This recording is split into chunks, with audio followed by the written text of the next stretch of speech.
আজকে আমরা এমএস ওয়ার্ডের মধ্যে শিখব কুইক পার্টস কিভাবে তৈরি করতে হয়। যে কুইক পার্টস কি? তো অনেক সময় অফিসের মধ্যে একই ডকুমেন্টস আমাদেরকে বারবার তৈরি করতে হয়। যে একই ডকুমেন্টস বারবার তৈরি করতে হয় বলতে, যে একটা লেটার আছে সেটা আমাকে দিনে ৩ বার ৪ বার টাইপ করতে হচ্ছে, বা কোনো একটা নোটিশ আমাকে বারবার তৈরি করতে হচ্ছে। এই যে একই ডকুমেন্টস আমাকে বারবার তৈরি করতে হচ্ছে, এটাকে বারবার তৈরি না করে কি করব, কুইক পার্টস করে রাখবো।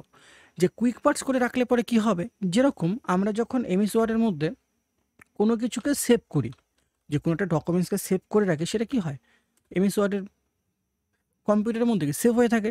পরবর্তী সময় যদি আমাদের কখনো প্রয়োজন পড়ে, আমরা সেই ফাইলটাকে ওপেন করে নিয়ে তার মধ্যে কাজ করতে পারবো। সেরকম এখানে কুইক পাসটা হচ্ছে যে অফিসের মধ্যে একটা ডকুমেন্টস আমাকে বারবার তৈরি করতে হচ্ছে। যে এই যে ডকুমেন্টসটা বারবার তৈরি করতে হচ্ছে, এটাকে বারবার তৈরি না করে কুইক পার্টস করে রেখে দেবো। যে কুইক পার্টস মানে যে এটা এমএস ওয়ার্ডের মধ্যে আলাদাভাবে কি সেভ হয়ে থাকবে।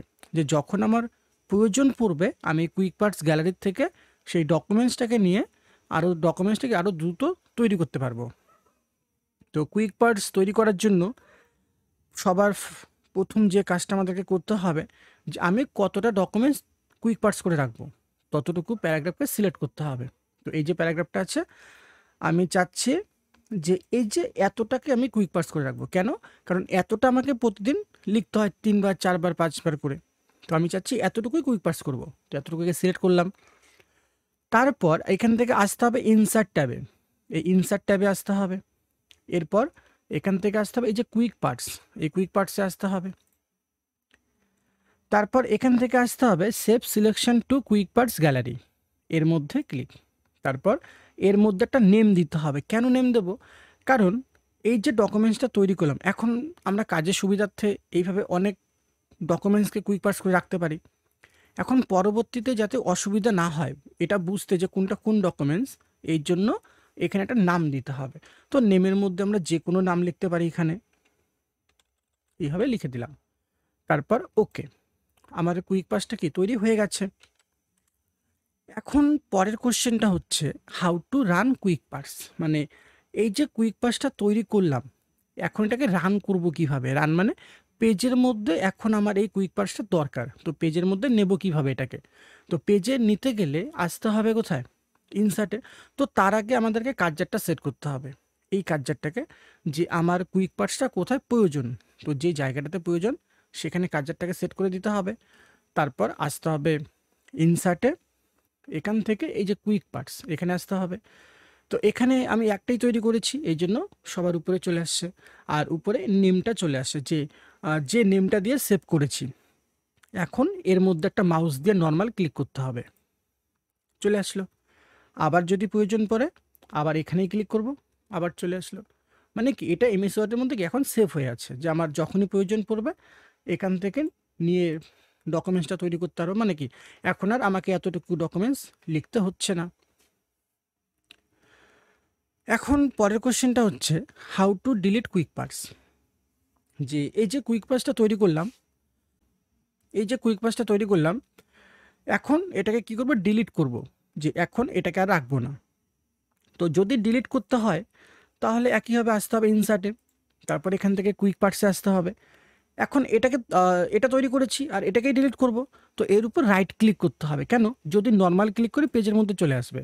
তো এর উপর করতে হবে রাইট ক্লিক, এখান থেকে যে অর্গানাইজ অ্যান্ড ডিলিট, এই অর্গানাইজ অ্যান্ড ডিলিটে আসতে হবে। আর আমি যে কুইক পাসটা তৈরি করেছি সেটা এখানে কি সেভ সিলেক্ট হয়ে আছে, আর সিলেক্ট করতে হবে না। এখান থেকে ডিলিটে ক্লিক, তারপর ইয়েস, তারপর ক্লোজ। এখন যদি আমি কুইক পার্টসে আসি তাহলে দেখতে পারবো এখানে যে কুইক পাসটা ছিল সেটা এখন আর এখানে নেই, মানে এটা ডিলিট হয়ে গেছে। এখন পরের কোশ্চেনটা আছে how to create auto caret. Auto ক্যারেটটা কি? তো একটা ডকুমেন্টস তৈরি করার সময় আমাদেরকে কিছু কিছু ওয়ার্ড বারবার লিখতে হয়। যে হয়তো একটা নেম আমাকে বারবার লিখতে হচ্ছে, বা একটা শিরোনাম বারবার লিখতে হচ্ছে, বা একটা হেডিং বারবার লিখতে হচ্ছে। এই যে একই জিনিস বারবার লিখতে হচ্ছে, এই একই জিনিস বারবার না লিখে কি করব, সেটাকে অটো কারেক্ট করে রাখবো। অটো কারেক্ট করে রাখলে পরে কি হবে, যখন আমার সেই প্যারাগ্রাফটার প্রয়োজন পড়বে বা সেই লেখাটার প্রয়োজন পড়বে, আমি একটা শর্ট ফর্ম ব্যবহার করে পেজের মধ্যে নিয়ে নিতে পারবো। যেরকম উদাহরণ হিসাবে আমরা যখন হোয়াটসঅ্যাপে বা অন্য কোথাও মেসেজ করি কাউকে, যে দুটো একটা ওয়ার্ড লিখলে পরে কি উপরে অনেক রিলেটেড ওয়ার্ড চলে আসে, তো সেখান থেকে নিয়ে নিতে পারি। সেরকমই অটোক্যারেক্টটা হচ্ছে যে দুটো একটা ওয়ার্ড লিখে আমি সম্পূর্ণ লাইনটা এখানে কি নিয়ে নেব। তো এর জন্য আগেটাকে তৈরি করতে হবে। তো অটোক্যারেক্ট তৈরি করার জন্য আসতে হবে ফাইলে, তারপর এখান থেকে এই যে অপশান, এই অপশানে আসতে হবে। যে কোথায় আসতে হবে, শুরুতে আসতে হবে কোথায়, ফাইল, এই ফাইলে আসতে হবে। এখান থেকে অপশানে আসতে হবে, আসার পর এখান থেকে যে প্রুফিং, এই প্রুফিংয়ে আসতে হবে। তারপর এখান থেকে যে অটোক্যারেক্ট অপশান, এই অটোক্যারেক্ট অপশানে আসতে হবে। আসার পর রিপ্লেস, এই রিপ্লেসের মধ্যে একটা শর্ট ফর্ম দিতে হবে। শর্ট ফর্ম দিলাম এখানে এস। উইথের মধ্যে লিখতে হবে যে অটোক্যারেক্টে কী লিখে রাখবো, কম্পিউটার সাবজেক্ট লিখলাম। তারপর অ্যাড, ওকে, আবার ওকে, অটোক্যারেক্টটা তৈরি হয়ে গেল।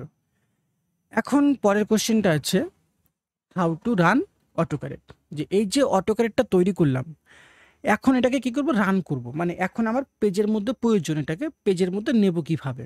তো পেজের মধ্যে নিতে গেলে অটোক্যারেক্ট তৈরি করার সময় রিপ্লেসের মধ্যে শর্ট ফর্মটা কি দিয়েছি, যে রিপ্লেসে শর্ট ফর্ম দিয়েছিলাম এস, তো এখানে লিখতে হবে এস স্পেস, যে কম্পিউটার সাবজেক্টটা চলে আসলো। এখন আমার যখনই প্রয়োজন পড়বে এস লিখে স্পেস দেবো, তাহলেই চলে আসবে। তাহলে কি এটা আমাকে বারবার লিখতে হচ্ছে না। তো এটাই হচ্ছে অটোক্যারেক্ট। এরপর আছে রিমুভ, যে অটোক্যারেক্টটাকে কী করব, রিমুভ করব। তো রিমুভ করার জন্য আসতে হবে একইভাবে, সেখানেই আসতে হবে যেখানে গিয়ে তৈরি করেছি।